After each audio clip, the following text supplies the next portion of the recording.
पश्चिम बंगाल की 42 सीटों को लेकर प्रधानमंत्री नरेंद्र मोदी ने एक बड़ा दावा पेश किया। एएनआई से बातचीत करते हुए प्रधानमंत्री नरेंद्र मोदी ने बंगाल को उम्मीदों का प्रदेश बताते हुए कहा कि इस बार बीजेपी को सबसे ज्यादा पश्चिम बंगाल से ही होगा। पीएम मोदी ने दावा किया कि इस बार बीजेपी पश्चिम बंगाल में पिछली बार की तुलना में मिली 18 सीटों से कहीं ज्यादा सीटें हासिल करेगी। इस बार पूरे हिंदुस्तान में द बेस्ट परफॉर्मिंग स्टेट कोई होगा तो पश्चिम बंगाल होने वाला है। भारतीय जनता पार्टी को सर्वाधिक सफलता पश्चिम बंगाल में मिल रही है। पीएम मोदी ने इंटरव्यू के दौरान ये भी कहा कि पश्चिम बंगाल की जनता ममता बनर्जी के खिलाफ हो गई है, जिसकी वजह से टीएमसी के लोग बौखला गए हैं और बंगाल में आए दिन हत्याएं हो रही हैं। पश्चिम बंगाल का चुनाव एक तरफा है, जनता जनार्दन उसको लीड कर रही है और उसके कारण सरकार में बैठे हुए लोग, टीएमसी के लोग बौखलाए हुए हैं, लगातार हत्याएं हो रहे हैं। वहीं पीएम मोदी के दावे पर ममता बनर्जी भड़क गईं और बीजेपी को बंगाल से उखाड़ फेंकने की बात कही।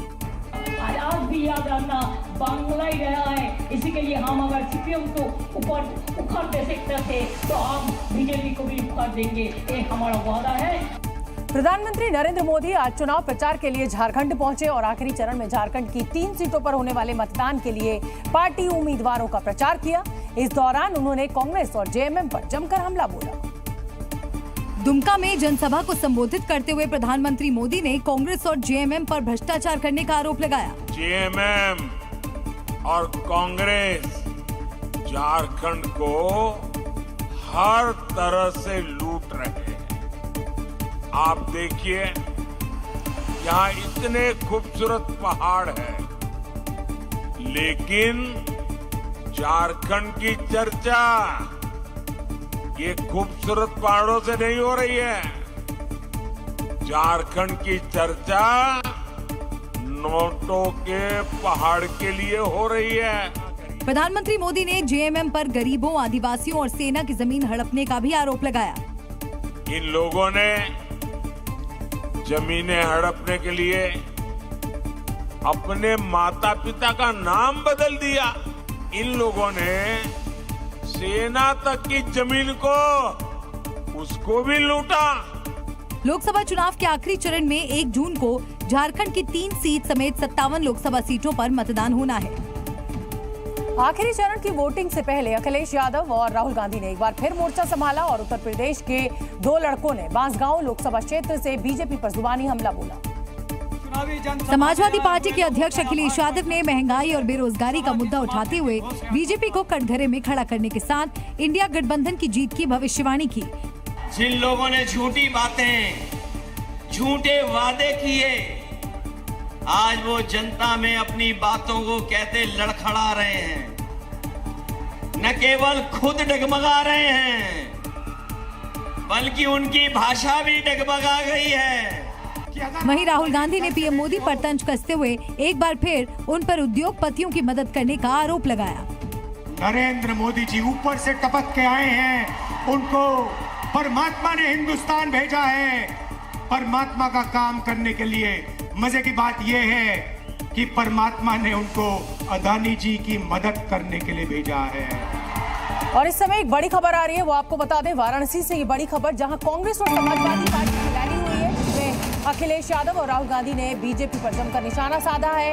अखिलेश यादव ने G20 के बहाने इशारों में प्रधानमंत्री मोदी और गृह मंत्री अमित शाह को घेरने की कोशिश की है। साथ ही इस बात का दावा भी किया कि बीजेपी को अब हार का डर सता रहा है। आप जानते हो G20 का मतलब? G20 का मतलब है 2 गुजरात के, बाकी बीजेपी के 0। बताओ, यही तो है उनका G20। जो लोग कहते थे 400 पार, जो नारा लगा रहे थे 400 पार, अब उन्हें डर सता रहा है 400 हार का। वहीं मंच पर मौजूद राहुल गांधी ने भी दावा किया कि 4 जून के बाद नरेंद्र मोदी प्रधानमंत्री नहीं रहेंगे और वाराणसी में उनकी हार होगी। कांग्रेस नेता अजय राय के लिए प्रचार करने पहुंचे राहुल गांधी ने कहा कि इस मुकाबले में अजय राय बड़े अंतर से जीत सकते हैं। मैं आपको गारंटी कह रहा हूं कि इस देश के प्रधानमंत्री 4 जून को नरेंद्र मोदी जी नहीं होंगे। इसीलिए ये चुनाव प्रधानमंत्री कैंडिडेट और अजय राय के बीच में नहीं है, ये चुनाव सिर्फ नरेंद्र मोदी जी और अजय राय जी के बीच में है। और मैं गारंटी के कह रहा हूं कि जबरदस्त लड़ाई है और इस लड़ाई को अजय राय जी जीत भी सकते हैं, भारी बहुमत से जीत सकते हैं। उत्तर प्रदेश के मुख्यमंत्री योगी आदित्यनाथ ने गोरखपुर की चुनावी रैली में इंडिया गठबंधन पर जमकर प्रहार किया।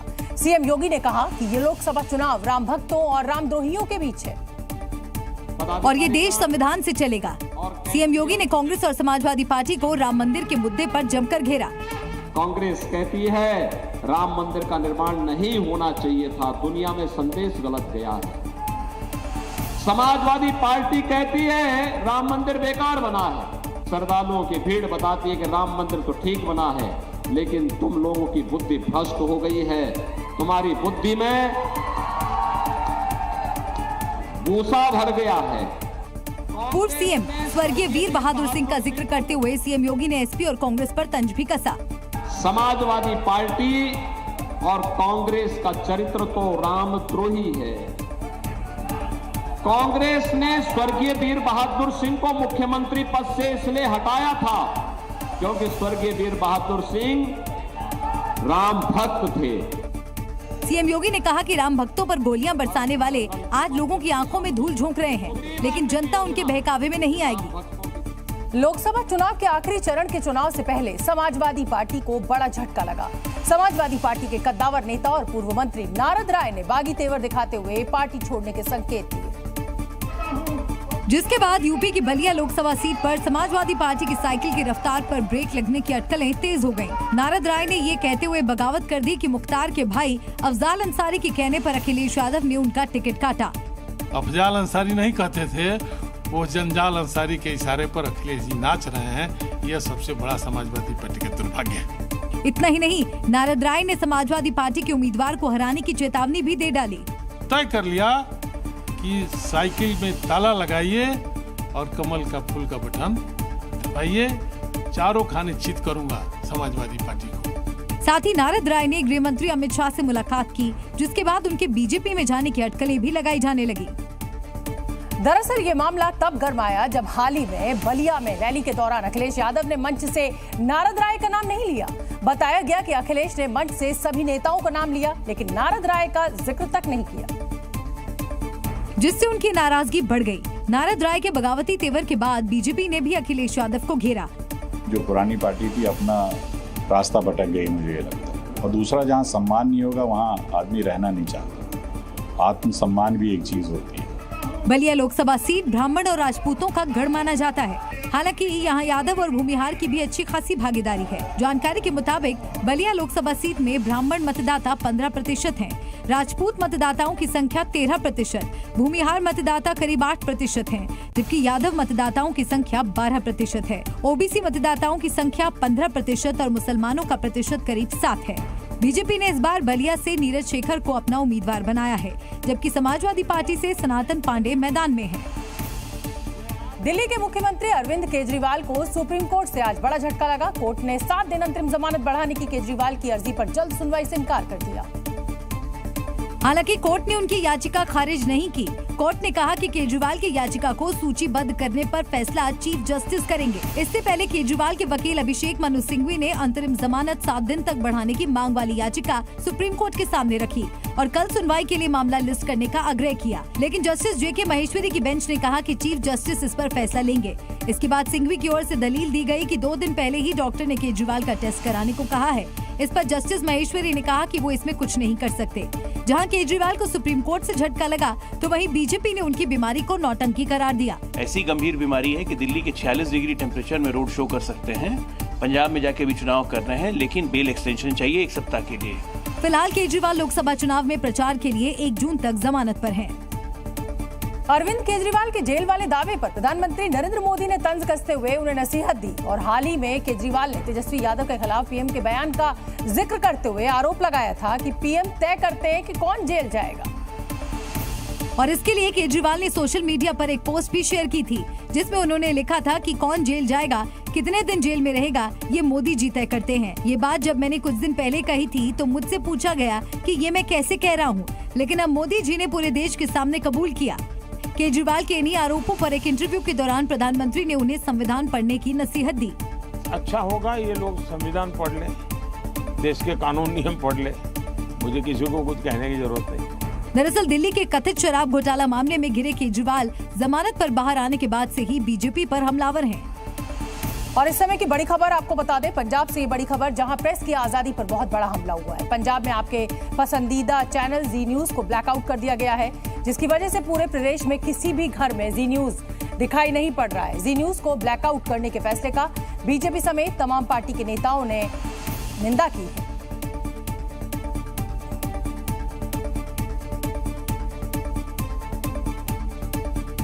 मेरे विचार से आम आदमी पार्टी ने यदि इस प्रकार का कार्य किया है तो ये न सिर्फ निंदनीय है, बल्कि ये उनकी असली हकीकत को उजागर करने वाला है, अर्थात उनके चेहरे पर से मुखौटा हटाने वाला है। बोलने का अधिकार, लिखने का अधिकार वो होना चाहिए।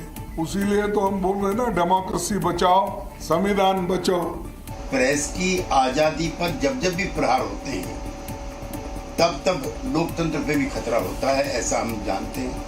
हम खुद आपातकाल के भुक्तभोगी रहे हैं, लिहाजा केजरीवाल जी से हमारा आग्रह होगा कि पुराने मित्र के नाते वो इस तरह की घटनाओं को पंजाब में अंजाम देने से रोकें। तो आपातकाल की बात की जा रही है, तमाम नेताओं के द्वारा पंजाब में प्रेस की आजादी पर हमला, पंजाब में मीडिया पर आपातकाल इसे कहा जा रहा है। पंजाब में जी न्यूज ब्लैकआउट है, किसी भी घर में जी न्यूज का कोई भी जो चैनल है उसको नहीं देखा जा रहा है। पूरे प्रदेश में जी न्यूज ब्लैकआउट कर दिया गया है। पत्रकारों ने ब्लैकआउट की निंदा की है, तमाम जो नेता हैं उन्होंने भी आम आदमी पार्टी के इस कदम की निंदा की है। आगे बढ़ेंगे। बिहार की पाटलिपुत्र लोकसभा सीट लालू यादव के लिए नाक का सवाल बन गई है। अपनी बेटी मीसा भारती को जीत दिलवाने के लिए लालू यादव ने पूरी ताकत झोंक रखी है। चूंकि लालू यादव की बेटी मीसा भारती पिछले 2 बार से पाटलिपुत्र से चुनाव हार रही हैं, इसलिए इस बार मीसा भारती को जीत दिलाने के लिए लालू यादव खुद मैदान में उतरे। उन्होंने फुलवारी शरीफ से रायचौक, चुनौटी कुआं, नया टोला, एम्स, फुलिया टोला, नौबतपुर और नबीनगर समेत तमाम इलाकों तक रोड शो किया और जनता से मीसा भारती को जिताने की अपील की। पाटलिपुत्र में बिल्कुल लहर है, तूफान है मीसा भारती के पक्ष में। रोड शो के दौरान लालू यादव मुस्लिमों को साधने के लिए फुलवारी शरीफ स्थित खानकाहा मुजीबिया भी गए और मुस्लिम समुदाय के लोगों के साथ बैठक कर जीत का आशीर्वाद मांगा। मोदी गए अब। पूरे रोड शो के दौरान लालू यादव मीसा भारती और इंडिया गठबंधन की जीत का दावा करते नजर आए और कहा कि इस बार मीसा भारती जरूर जीतेंगी। चूंकि पाटलिपुत्र से मीसा भारती की राह आसान नहीं है, यहाँ मीसा भारती की टक्कर लालू यादव के पुराने साथी रहे रामकृपाल यादव से है, इसलिए लालू यादव ने अपनी बेटी को जीत दिलवाने के लिए 3 सिपहसालार भी मैदान में उतारे। और लालू यादव के ये 3 कमांडर रंजन यादव, भाई वीरेंद्र और रीतलाल यादव हैं, जो इस बार पाटलिपुत्र में लालटेन जलाने में जुटे हैं। इन 3 सिपहसालारों की चर्चा इसलिए भी तेज हो गई है क्योंकि लालू यादव और रंजन यादव एक जमाने में एक दूसरे के कट्टर दुश्मन थे, लेकिन इस बार मीसा भारती को जीत दिलाने के लिए लालू यादव ने रंजन यादव से हाथ मिलाया है। वहीं मनेर विधायक वीरेंद्र की मनेर विधानसभा क्षेत्र में काफी लोकप्रियता है। वो साल 2010 से विधायक हैं, इसलिए लालू यादव ने मनेर से मीसा को वोट दिलाने की जिम्मेदारी भाई वीरेंद्र को दी है। वहीं रीतलाल यादव को दानापुर से बढ़त दिलाने की जिम्मेदारी मिली है। चूंकि पाटलिपुत्र लोकसभा में 6 विधानसभा सीटें आती हैं, जिसमें दानापुर, मनेर, मसौड़ी, पालीगंज और बिक्रम विधानसभा सीटें हैं, इसलिए लालू यादव ने अपनी बेटी को जीत दिलाने के लिए यहाँ के विधायकों को काम पर लगा दिया है। और अब एक ऐसी खबर जो स्कूल जाने वाले हर बच्चे के माता पिता और उनके अभिभावकों से जुड़ी हुई है। मध्य प्रदेश के जबलपुर में प्रशासन ने जबरन ज्यादा फीस वसूलने के आरोप में एक बड़ी कार्रवाई की है। अवैध तरीके से फीस वसूलने की शिकायत मिलने पर जबलपुर जिला प्रशासन ने 75 स्कूलों के खिलाफ जांच शुरू कर दी है। जांच में पाया गया कि जबलपुर के कई स्कूलों ने हजारों बच्चों से करोड़ों रुपए की अतिरिक्त फीस वसूली है। फीस के अलावा स्कूल ड्रेस, किताबों और दूसरी सुविधाओं के नाम पर भी अभिभावकों से मोटी रकम ऐंठी जाती है। प्रशासन ने स्कूलों को आदेश दिया कि वो बच्चों के अभिभावकों से वसूले गए 81 करोड़ रुपए लौटाएं और अगर स्कूल फीस लौटाने में नाकाम रहे तो उनकी संपत्ति कुर्क करके अभिभावकों को पैसे लौटाए जाएंगे। जांच के बाद जबलपुर प्रशासन ने 11 स्कूलों पर 2-2 लाख रुपए का जुर्माना भी लगाया। इस मामले में स्कूल मैनेजर और प्रिंसिपल समेत 50 से ज्यादा लोगों को आरोपी बनाया गया। और अब आपको सीधे लिए चलते हैं प्रधानमंत्री नरेंद्र मोदी के रोड शो में। पश्चिम बंगाल में 2 दिनों की चुनावी यात्रा पर प्रधानमंत्री नरेंद्र मोदी पहुंच गए हैं। कोलकाता में इस समय उनका रोड शो चल रहा है। ये तस्वीरें हम आपको सीधे कोलकाता से दिखा रहे हैं। 2.5 किलोमीटर लंबे इस रोड शो में भगवा रंग के चुनावी रथ का इस्तेमाल किया गया है, जिस पर सवार होकर प्रधानमंत्री नरेंद्र मोदी श्याम बाजार से स्वामी विवेकानंद रोड क्रॉसिंग की ओर बढ़ रहे हैं। गौरतलब है कि जिस सड़क पर पीएम मोदी का रोड शो चल रहा है उसी सड़क पर स्वामी विवेकानंद जी का घर है। यही नहीं, राजा राम मोहन राय और ईश्वर चंद्र विद्यासागर का घर भी इसी सड़क पर है। लिहाजा इस सड़क पर रोड शो के जरिए पीएम मोदी बंगाल की विरासत को वोट बैंक में तब्दील करने की कोशिश कर रहे हैं। पश्चिम बंगाल में 7वें चरण के लिए 9 सीटों पर 1 जून को मतदान होना है। हम आपको बता दें कि इन सभी 9 सीटों पर पिछले लोकसभा चुनाव में टीएमसी ने जीत का परचम लहराया था। हालांकि इस बार मुकाबला कांटे का नजर आ रहा है और आज खुद प्रधानमंत्री नरेंद्र मोदी ने एक इंटरव्यू में कहा कि पश्चिम बंगाल में सबसे ज्यादा अच्छे नतीजे बीजेपी के देखने को मिलेंगे। तो पिछले बार के लोकसभा चुनाव में 2019 में 18 सीटें बीजेपी ने जीती थी यहां पर, और अब अगर प्रधानमंत्री कह रहे हैं तो वो स्कोर क्या होगा ये तो 4 जून को पता चलेगा। लेकिन प्रधानमंत्री ने दावा किया है कि बंगाल में बीजेपी सबसे अच्छा प्रदर्शन करेगी।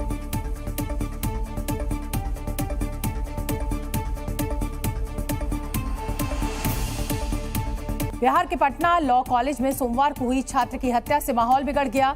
घटना से गुस्साए पटना यूनिवर्सिटी के छात्र आज सड़क पर उतर आए और उन्होंने सड़क जाम कर दी। और तस्वीरों में दिखा कि पटना यूनिवर्सिटी के छात्र बैरिकेड तोड़कर आगे बढ़े और नारेबाजी करते हुए करगिल चौक को जाम कर दिया। इस दौरान प्रदर्शनकारी छात्रों की पुलिस से हल्की झड़प भी हुई, लेकिन छात्र नहीं माने और सड़क के बीचों बीच बैठ गए और अपने साथी छात्र की मौत पर गुस्सा जताया। पटना पुलिस इसमें नाकाम है, अभी तक हत्यारों को नहीं पकड़ पाई है। इस दौरान उग्र छात्रों ने आगजनी भी की, जिससे यातायात पूरी तरह बंद हो गया। पुलिस प्रशासन रोकने की कोशिश कर जरूर रही है, लेकिन यहाँ पे छात्र आक्रोशित है क्योंकि प्रदर्शनकारी छात्रों को रोकने के लिए पुलिस ने छात्रों पर लाठीचार्ज कर दिया, जिससे वो और भड़क गए। हम लोगों को कानून व्यवस्था एवं यातायात व्यवस्था को समुचित बनाने के लिए हल्का बल प्रयोग करना पड़ा और हमें उन्हें भगाना पड़ा। दरअसल सोमवार को पटना के लॉ कॉलेज से परीक्षा देकर लौट रहे छात्र हर्ष की 10 से 15 लोगों ने पीट कर हत्या कर दी थी। वहीं पटना में दिन दहाड़े हुए इस हत्याकांड के बाद सियासत भी गर्मा गई। छात्र की हत्या के बाद विपक्षी दलों ने नीतीश सरकार के खिलाफ मोर्चा खोल दिया। और आरजेडी नेता तेजस्वी यादव ने आरोप लगाया कि जब से बिहार में एनडीए सरकार आई है तब से बिहार में अपराध बढ़ गया है। हालांकि विपक्ष के आरोपों पर बिहार सरकार की तरफ से भी प्रतिक्रिया सामने आई और डिप्टी सीएम विजय सिन्हा ने सभी आरोपों का खुलकर जवाब दिया। और जिस तरह से गोली मारी गई है छात्र को, उनके परिवार के प्रति हमारी पूरी संवेदना है। और ऐसे अपराधी और ऐसे निकम्बे जो लोग यूनिवर्सिटी के अंदर मौजूद थे उनकी भी जांच होगी। वहीं पुलिस ने इस मामले में कार्रवाई करते हुए चंदन यादव नाम के एक शख्स को गिरफ्तार कर लिया है और बाकी आरोपियों की तलाश की जा रही है। रांची बार में मर्डर केस से जुड़ा एक नया वीडियो सामने आया है। बार में डीजे की हत्या से पहले मारपीट हुई थी। वीडियो में 2 गुटों के बीच मारपीट होती हुई दिख रही है। बताया गया कि विवाद गाना बजाने की मामूली बात से शुरू हुआ, जिसके बाद बार में डांस कर रहे लोग डीजे पर हमला करने के लिए आगे बढ़े, लेकिन बार में मौजूद बाउंसर्स ने उन्हें रोक दिया, जिसके बाद दोनों तरफ से मारपीट शुरू हो गई। देखते ही देखते विवाद इतना बढ़ गया कि बार के बाउंसर्स, स्टाफ और मालिक लाठी डंडे निकाल लाए और फिर सबसे मिलकर अभिषेक सिंह और उनके साथ आए दोस्तों की जमकर पिटाई की। वहां से जो सीसीटीवी वीडियो सामने आया उसमें डीजे संदीप भी हाथ में डंडा लिए दिखाई दिया। बताया जा रहा है कि इसी मारपीट का इंतकाम लेने के लिए अभिषेक सिंह कुछ देर बाद ऑटोमेटिक राइफल लेकर बार पहुंचा और डीजे संदीप के सीने पर गोली मारकर उसकी हत्या कर दी। डीजे संदीप की हत्या के मामले में पुलिस ने मुख्य आरोपी सहित कई लोगों को गिरफ्तार तो कर लिया है, लेकिन कई राज अभी भी दफन हैं, जिनके राज से पर्दा उठना है। आज सुबह दिल्ली से वाराणसी जा रही इंडिगो की फ्लाइट में बम होने की खबर से हड़कंप मच गया। बताया गया कि बाथरूम में एक टिश्यू पेपर पर बम लिखा हुआ था। जिसे पढ़ते ही वहां अफरा तफरी फैल गई और आनन फानन में विमान में मौजूद यात्रियों को इमरजेंसी एग्जिट से निकाला गया। बम की खबर मिलते ही प्रोटोकॉल के मुताबिक विमान को पहले एक अलग सुरक्षित जगह पर ले जाया गया और फिर उसमें मौजूद यात्रियों को तेजी से निकालने का काम शुरू हुआ। इसके लिए विमान के अगले, पिछले और बीच के हिस्से में मौजूद इमरजेंसी एग्जिट के गेट खोल दिए गए और तीनों दरवाजों में से एक विमान में मौजूद यात्रियों के साथ पायलट समेत विमान का क्रू मेंबर बाहर निकल आया। विमान को खाली करने के बाद वहां एक सुरक्षा घेरा बनाकर बम निरोधक दस्ते ने विमान की जांच की, जिसमें बम होने की खबर हॉक्स यानी झूठी पाई गई। मामले में इंडिगो की तरफ से सामने आए बयान में कहा गया कि इंडिगो की फ्लाइट 6E2211 को सुबह 5 बजे दिल्ली से वाराणसी जाना था। दिल्ली हवाई अड्डे पर एक बम की धमकी मिली, जिसके बाद सभी आवश्यक प्रोटोकॉल का पालन किया गया और विमान में मौजूद यात्रियों को सुरक्षित निकाल लिया गया। छत्तीसगढ़ के नारायणपुर जिले में पद्म पुरस्कार से सम्मानित और जाने माने वैद्य हेमचंद मांझी ने पद्म सम्मान लौटाने का ऐलान कर दिया है।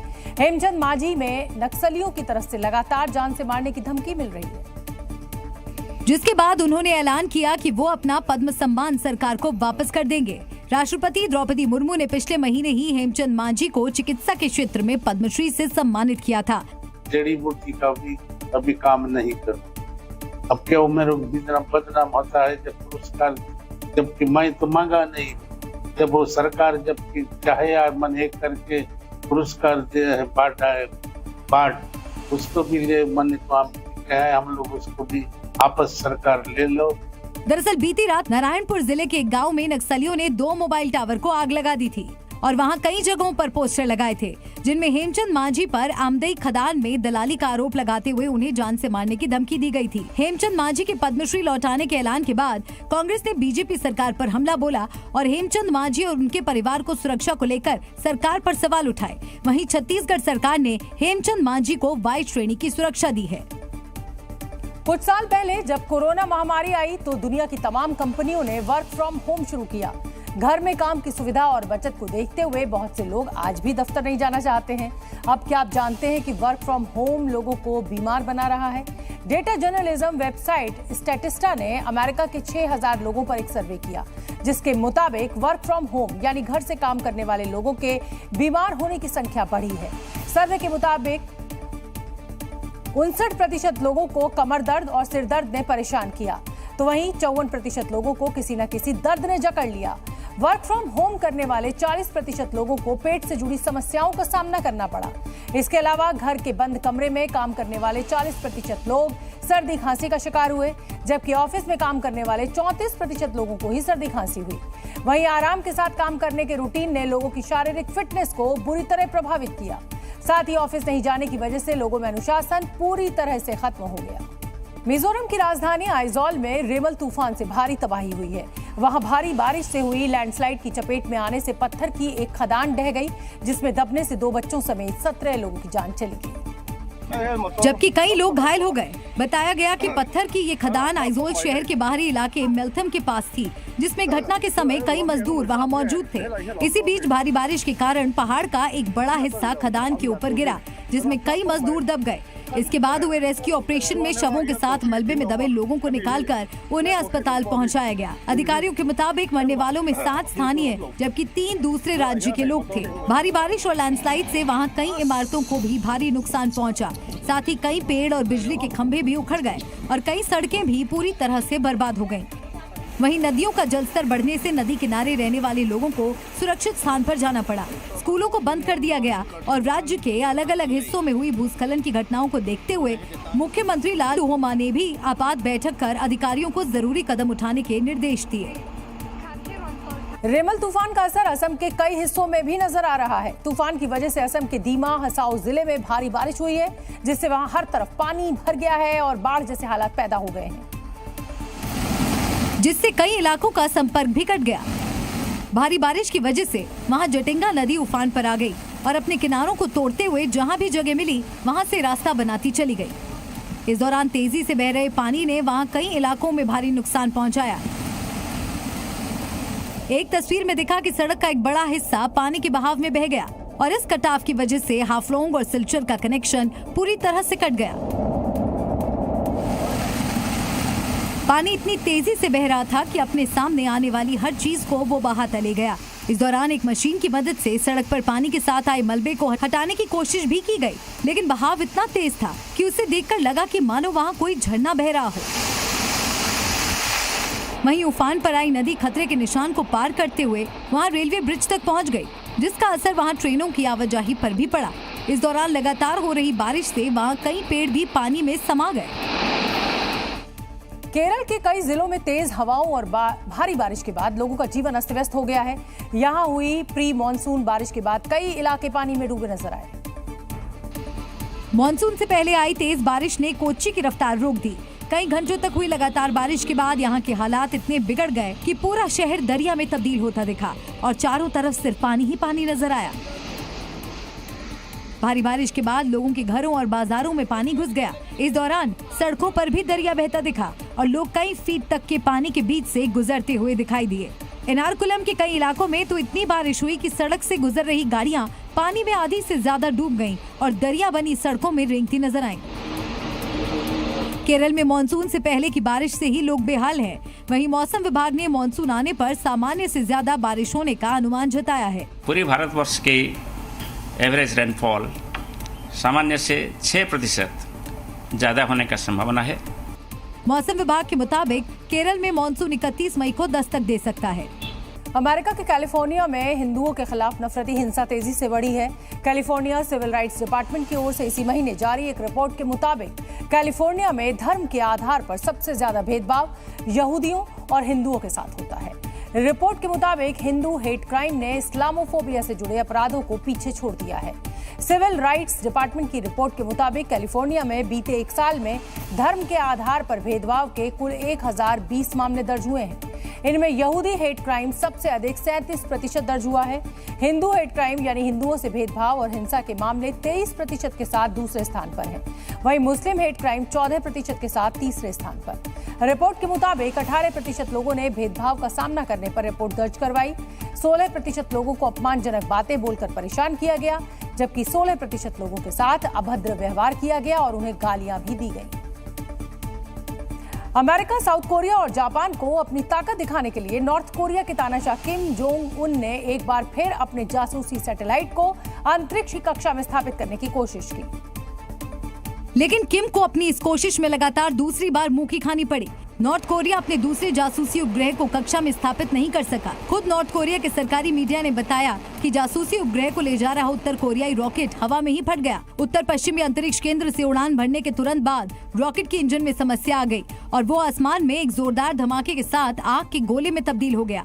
हालांकि इस नाकामी के बाद किम जोंग उन ने पार्टी की एक बैठक बुलाई, जिसमें उन्होंने कहा कि नॉर्थ कोरिया 2024 में 3 और सैन्य जासूसी उपग्रह लॉन्च करेगा। गौरतलब है कि संयुक्त राष्ट्र ने नॉर्थ कोरिया के किसी भी उपग्रह प्रक्षेपण पर प्रतिबंध लगा रखा है, लेकिन नॉर्थ कोरिया का कहना है कि उपग्रहों का प्रक्षेपण और मिसाइलों का परीक्षण उसका अधिकार है। अब सवाल ये है कि अंतरिक्ष में जासूसी सैटेलाइट फिट करने के काम में नॉर्थ कोरिया की मदद कौन कर रहा है। रक्षा जानकारों की माने तो चीन और रूस एक साथ मिलकर किम जोंग उन के हाथ मजबूत कर रहे हैं, ताकि वक्त पड़ने पर वो अमेरिका पर दबाव बनाने के लिए नॉर्थ कोरिया का इस्तेमाल कर सकें।